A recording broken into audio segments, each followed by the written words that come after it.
Hey everyone, Charlie here, and welcome to another LTP Masterclass, where today we're going to take an in-depth delve, a masterclass if you will, or kind of, because there's not actually anyone playing for me, I'm just doing it myself today, on the Chopin Etude Opus 25 number 2.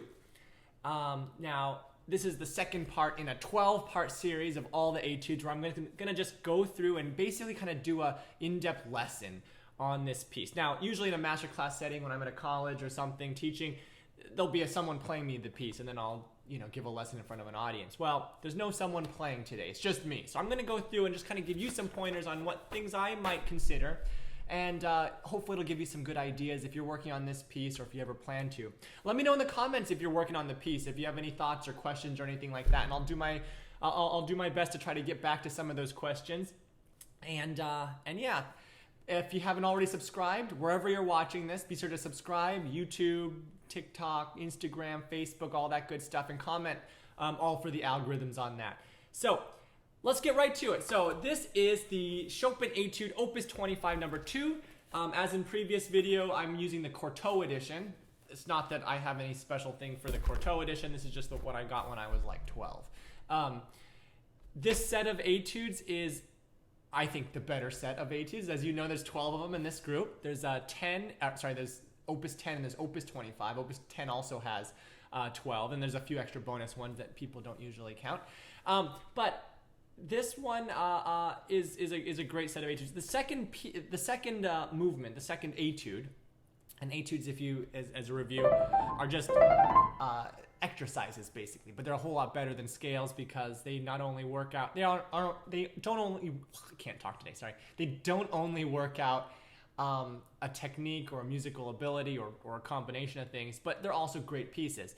Now this is number 2 in the set, and as I mentioned in a previous video, how you play this piece might be different if you're playing just number 2 or if you're playing number 2 as part of the entire set, right? If you're playing the entire set, you're thinking, okay, I have a 30-minute piece with 12 parts. I want it to have a beginning, middle, and an end. And especially in this set of etudes, 10, 11, 12 are super loud, climactic, and some of the others aren't. So you might, maybe restrain yourself more on some of the earlier ones so you don't give too much away all at once. But if you're playing just 1 or 2 etudes, maybe you're going to be a little bit more dynamic in your dynamics, way of playing, whatever.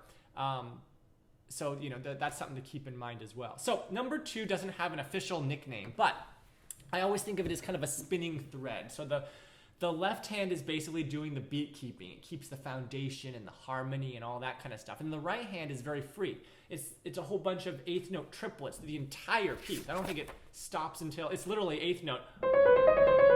Every single measure until the last 2, which are the ending 2 measures. And then the left hand is playing triplet quarter notes.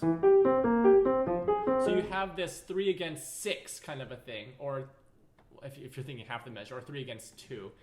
Well, kind of. I don't know. Anyway, it's not completely matched up, right?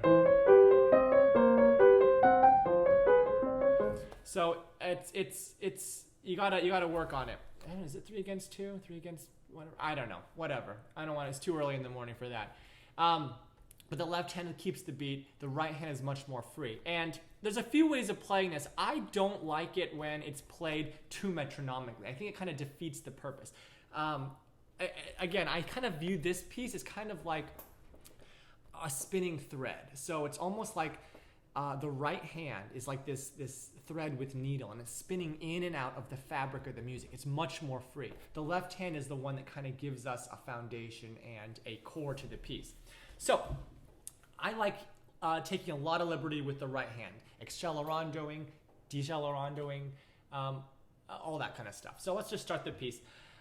Just like the first etude, it starts with a single note in the right hand.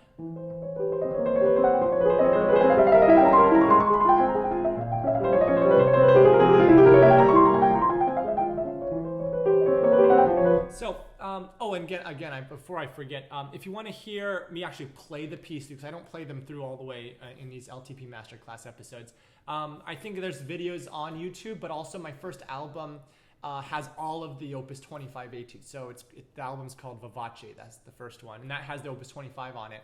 So you can check that out on Spotify or YouTube or Apple Music or whatever you listen to music on. All right, so At the beginning, I wouldn't necessarily be too free with the right hand.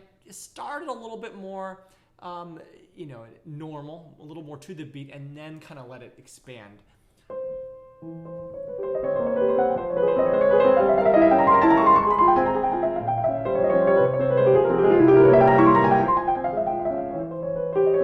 So as you would probably assume, my recommendation is to shape the right hand as it is. So you have big picture ups and downs, right?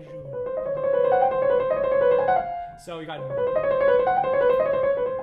the first bit is basically the same, and then it goes, and then so the first one maybe not so much. A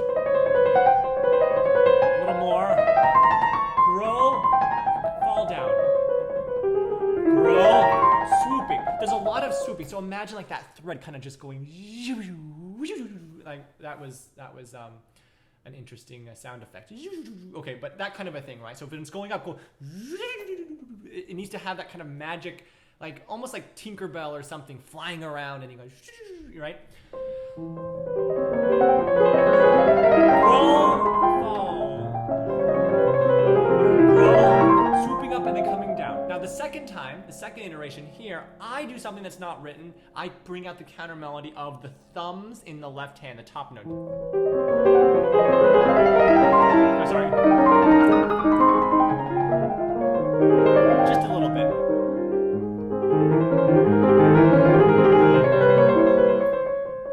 And then whenever it comes to this part, right before it comes back to the main theme again, I like to kind of almost fade away, do a ritardando. The ritardando isn't written. I think I like doing it, so I do it, because why not? So, sorry.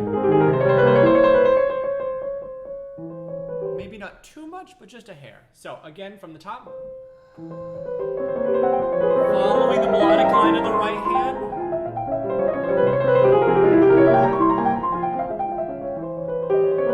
A little bit of fourth thumb in the left hand for variety. Swooping. It's almost like a bee. Ritardando, back to the main theme.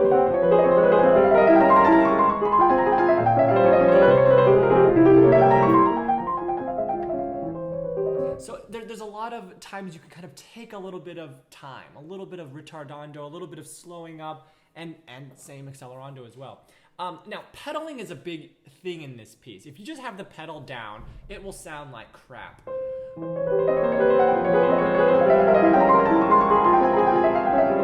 I recommend flutter pedal and probably twice a measure. Here. No, actually, maybe once a measure you can do it. Maybe the beginning of each measure, flutter pedal. So flutter pedal is where you lift the pedal and clear it, but not all the way. You're not kind of flopping off the pedal and just having an abrupt cut off of sound. It just lightens the sound. It clears the waters. Here.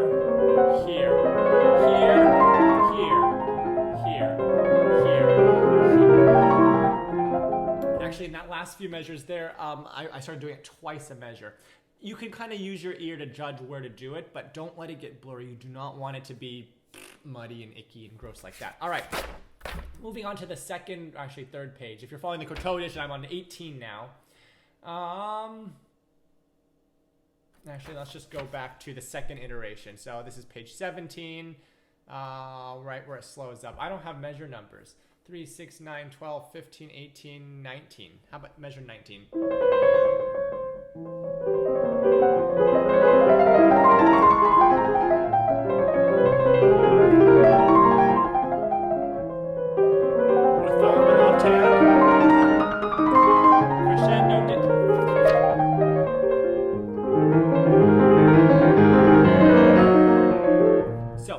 This part where you're suddenly modulating.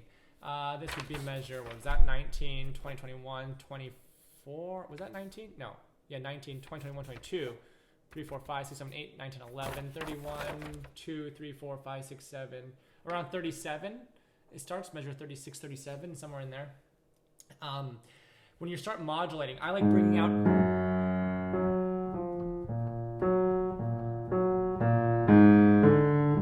it's really changing the the key that you're in. You're modulating around. So I like to emphasize that so we can really hear. Because the right hand's going so crazy.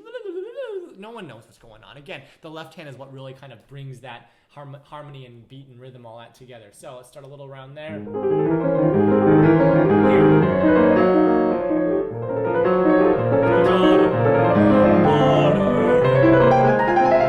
And now echo piano. Soft pedal use is encouraged.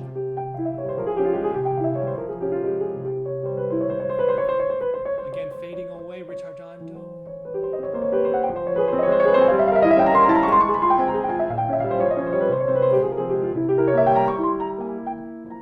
Now here, I'm not going to figure out what measure that is, but near the end, the very last time, it says in this edition sedendo, and it also says there's like there's like staccato marks there, implicating you should détacher a little bit. I like to schmaltzify that up.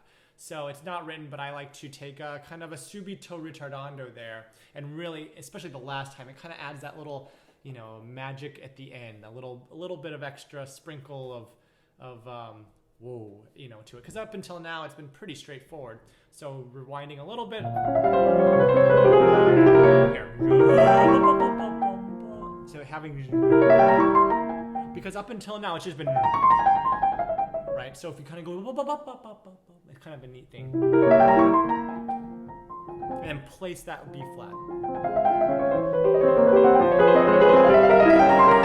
The final top.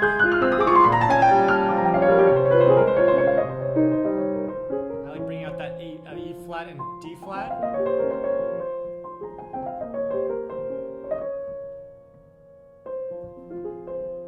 And then the last, how many C's is there? There's the initial and then there's a repeat of 3. Come down on them. It's almost like a drop of water and then the sprinkle of the water that pops out afterward. Bum, bum. It's just like an echo that kind of just fades away. It's almost like, you know, drips. Yeah, so that's oh yeah, so just before the end, when you're climbing and climbing, you're going up higher than you've ever been before. I like to really schmaltzify that. So it's almost painful. Sorry, I can't play from there.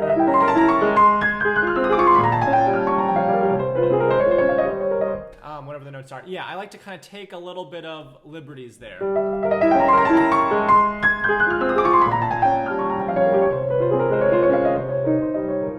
Bring out that E flat, D flat.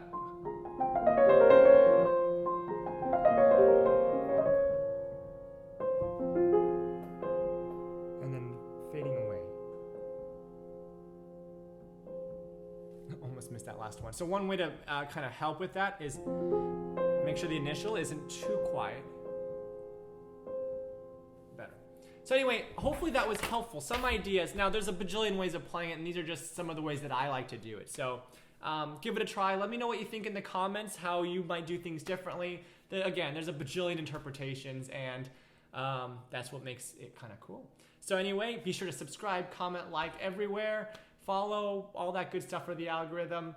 And I'll see you in the next LTP Masterclass. Take care.